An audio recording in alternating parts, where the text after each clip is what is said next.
Hello, cherished viewers. Welcome back to Sandy Home Recipe.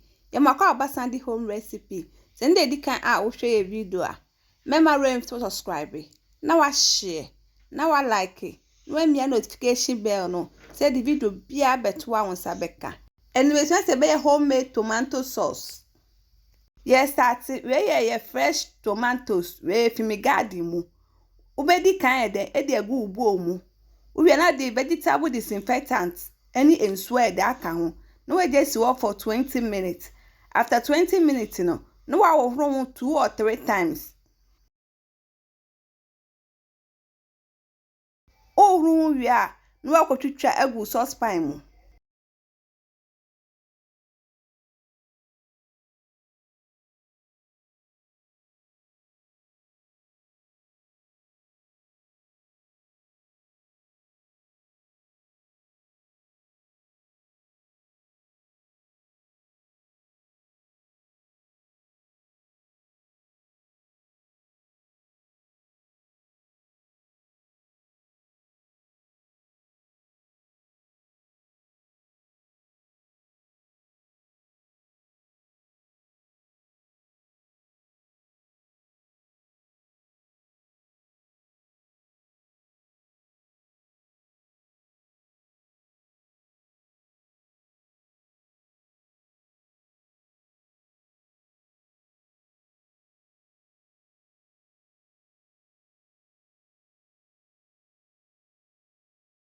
To try we no akata so. Na we dey akosi eja so. No ama na steamer.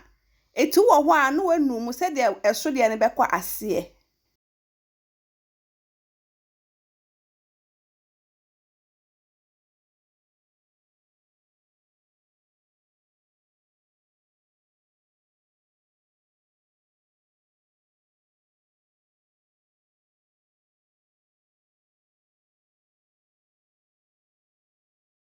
Se na say ye.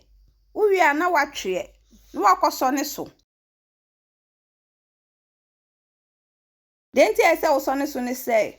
Eboa ma ensuo ne bie den efri mu. Waso ne so awie no, no wakọ blend. Wo tomatoes machine de na be use. Wo ni bi nso abe use blender. Uwi a no waso ne so.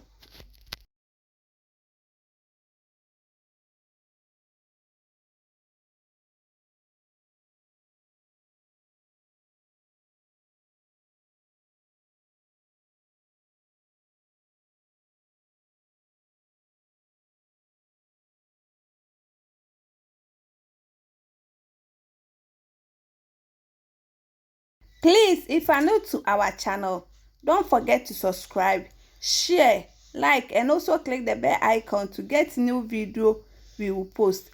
Wa blend ya we no wakọ egu saucepan mu.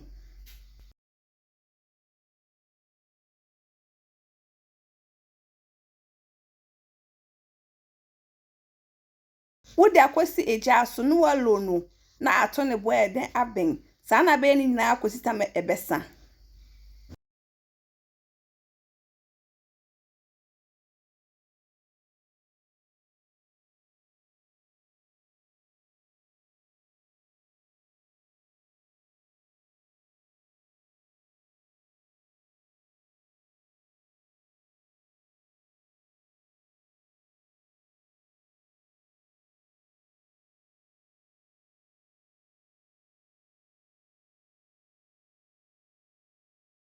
Tembia se wonu mu se de ase e de enhye. Ana wo ye nso se eja no ulo no kura.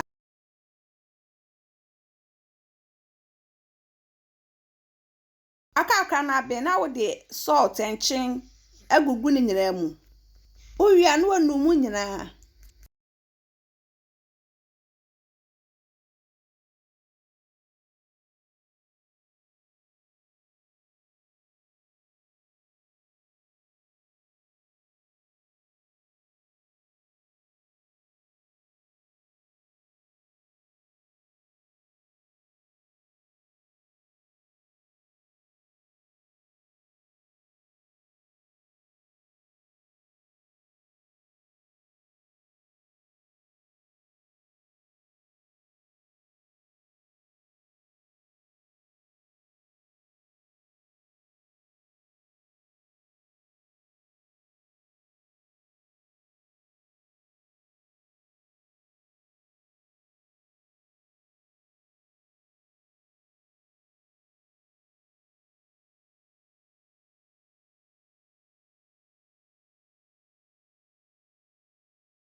Ahwa kakra na aye ready.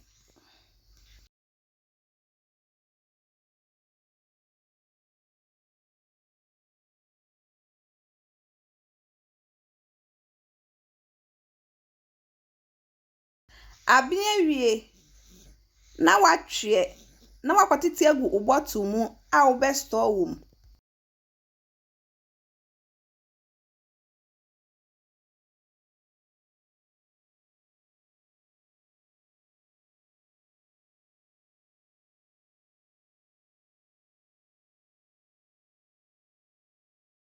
Owia na wo de anwa agu so. De wo de be ye nkwa ne de umfa anwa ye den engu so. No wakata so. Ebetimi esi wo more than 1 year a enye hwe. Wo ye nkwa na ofro ya obetimi eden yusu.